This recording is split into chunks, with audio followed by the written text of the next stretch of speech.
Hey, what's up, everybody? This is Jonathan Coates, and in today's free Instagram growth training, I'm going to be talking about how to save yourself months of testing by doing competitor analysis. And I got a thread right here from MP Social, which is a really valuable forum that I frequent since 2017. And this method I'm going to show you in this video definitely still works today. So, several studies, including one conducted by Forrester, identified that Instagram delivers more engagement for brands than Facebook and Twitter combined. That's no surprise. We all experience significant levels of engagement on the photo sharing platform.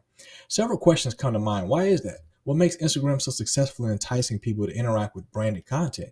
What is so different from other social networks like Facebook, Twitter, or Pinterest, for example? I believe it's mainly because of these three aspects that make Instagram quite unique. Number one is primarily mobile, making it a very personal application. It's just you in front of the screen. It's all about visual content. On Facebook or Twitter, you still have to text posts or links, but Instagram is only about eye candy visuals, which make it more attractive to users. Obviously, this is 2017. Since then, you can post pictures and videos on Twitter and Facebook. You can't add links to your post, making it less spammy. So, which is still true. You still can't add links to your post on Instagram, but you can add the @ symbol. So you can basically tag somebody else. In your caption, you can either have someone else's account, so you like @ whoever, @ username, or you can have your own username. So when people click on it, it takes them directly to the top of your Instagram profile. So you can just say, hey, click on the link in my bio, and then have an arrow pointing to the @ symbol with your username. So when they click on that, it basically takes them to the profile that they're already on, but it'll be fresh. It's like they refresh the screen at the top of your profile. So they're right at the bio where they can click. So that's kind of a way they've found a way to get around the whole link thing. Instead of just saying, go to the link in my bio, you can actually point an arrow to an @ symbol. Surprisingly enough, there are still brands that are just joining in, mostly because of the lack of time or staff to manage another social platform. And speaking of which, be sure to check out my automation playlist right in the description. It's completely free. It's the ultimate social media and marketing automation checklist. Help you to free up your time and boost engagement. All you gotta do is just put your name and your email address in, and it'll get sent right to your inbox. You're definitely gonna love that. Unfortunately, if you ignore Instagram, you're leaving a lot of money on the table, considering their growth in the latest years, especially since then. This is April 2017. Veteran brands on Instagram have perfected their content marketing since they first joined the platform. So if you're just starting, you can learn a few tricks from them. Even if you're not just starting out with Instagram marketing, you can still benefit from competitor research. By analyzing their post, schedule, and growth tactics, you can learn a lot. For example, if you hit a plateau, researching your competitors might help you get your content marketing to the next level. The first step in competitive research is to identify influencers, brands, and other businesses that are successful in your niche. There are the brands and celebrities that your target audience follow and engage with. So let's assume that you already know your target audience, because this is an essential step if you want to be successful on any social media platform, including Instagram. You need to have a clear picture in mind about your ideal customer to know how to tailor your marketing message and visual content to address their interests and their needs. So how do you identify your competitors? Well, the easy way to do that is to identify competition with good old Google. Just search for keywords that your users would use to find your business. So let's take, for example, the keyword dog accessories or dog clothes. You'll see several top results with websites in the dog accessories niche. Now let's ignore Amazon. Man, this looks so fresh. Look how there's no ads. This is like completely different than what you would see today. So this is 2015. Look at that. 2015. So let me just do a quick little check. I want to type in dog. I'm going to type in dog training. And what I want to show you and illustrate to you is the difference now. When you type that in Google, he put dog clothing. So I just to be accurate, more accurate, and be more closer to him. But what I'm trying to show you actually here is not just the difference in the search results. Look, I got it on all. He put his in all too. And all he has is just links. So you see how SEO has transformed since 2017? I put dog clothing in, you get all this stuff coming up.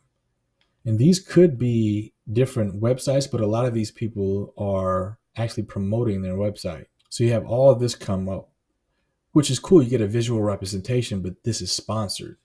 So you got to go through this first. Then you got products that come up, which is maybe more search engine optimized. I know this is a little off tangent. This kind of threw me for a loop here. And then you finally got stuff like the actual search results come up. And then of course, queries, discussions and forums, more products. But The days of just having links come up is over. But that's neither here nor there. You can still get what it is that he's talking about here.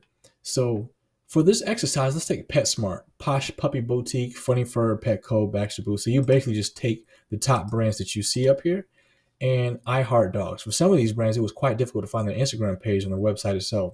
This is not a good idea if you want to grow your social media account and convert your website visitors into lifetime followers. All your social media accounts should be visible and easily accessible from your main website. Next, add each brand's Instagram account URL in a spreadsheet also. And now let's start analyzing. So it's going to look like this once you put it in the spreadsheet. So this is what you should look for when conducting a competitive research on Instagram brands. Here are a few things worth checking out. Account growth, the number of followers and the speed these accounts grow over time. The number of followers you can easily see on Instagram and the daily average follower growth you can find out on Social Blade, a great tool to use when researching your Instagram competition. Publishing frequency.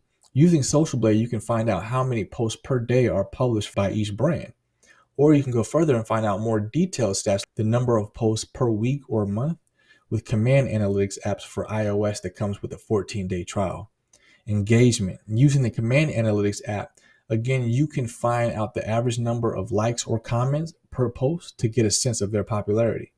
Most used hashtags. This can help you identify useful hashtags in your niche.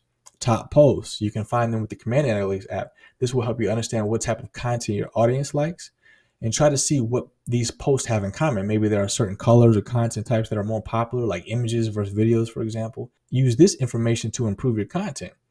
Best times to post. This is another piece of information that could be useful, especially if your target audience is on the same time zone with your competitors. You can find out your competition's best posting times also with Command app.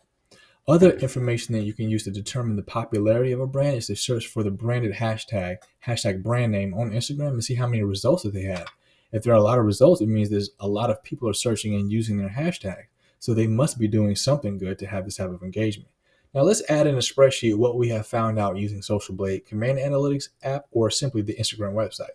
So we got the number of followers, the number of results for the branded hashtag, whether the account is active. So he puts a Y for yes and an N for no, as you can see right here. So, and then he also has followers, the daily average, promotional, are they trying to sell something, the average number of posts per week, the number of likes per post on average, the number of comments per post, and the top hashtag. If we look at the spreadsheet, we will notice that PetSmart and Petco have the best numbers in terms of followers, growth, and engagement, followed by I Heart Dogs. So we can easily focus more on analyzing their activity even further, checking out their top posts, hashtags, and so on. Of course, this is just for the exercise. For your research, you will need to find more successful brands in your niche to really define a winning growth strategy. So what do we look for in an Instagram post? Well, you want to check out their images and videos, see what colors they use, high contrast colors, black and white, what filters they use, if they use any. Analyze the copy they use in their most popular posts, look at captions, what language they use, and how they address their audience. You can even look at their bio too, by the way. Sometimes personal stories are the way to go. Other times quotes work the best, or even short, funny captions.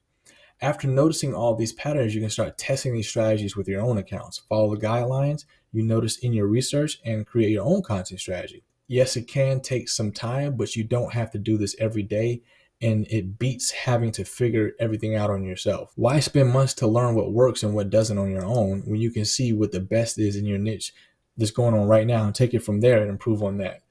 So a little weird with the wording there, but I'll let you read some of the comments here. Nothing really too substantial. This guy says, but in reality, there is a different strategy that suits for small accounts. And he never took the opportunity to actually, shine and share with us what they are. He actually just said that he's a newbie and most of his accounts get disabled. So you should go ahead and test this strategy and see how it works out for you. I hope you enjoyed this video. Just something brief. I wanted to share with you how you can analyze your competitors on Instagram so that you can save yourself months of testing, and how you can apply it to your own situation and improve from there. And be sure to take a look at the tools and the resources below. I try to have everything I included in this video, as well as my playlist for artificial intelligence and automation, my Instagram growth training, TikTok, as well as LinkedIn. And I also have traffic generation strategies. So be sure to take a look at my playlist tab, as I have almost 100 training just in that specific category alone. And also take a look at my archives and categories for artificial intelligence right there on my website, jonathancoast.com. Extremely valuable stuff, especially if you're trying to maintain a competitive edge when it comes to AI and automation. And right in the description, you can get access to my free ultimate social media marketing checklist to help you free up your time and boost engagement. It's really easy to get. All you gotta do is just put your name and your email address in, and it'll get sent right to your inbox. Take a look at the tools and resources below, as well as the pinned comment by the Affiliate Marketing Samurai. And with that said, I will see you in the next video. See you then.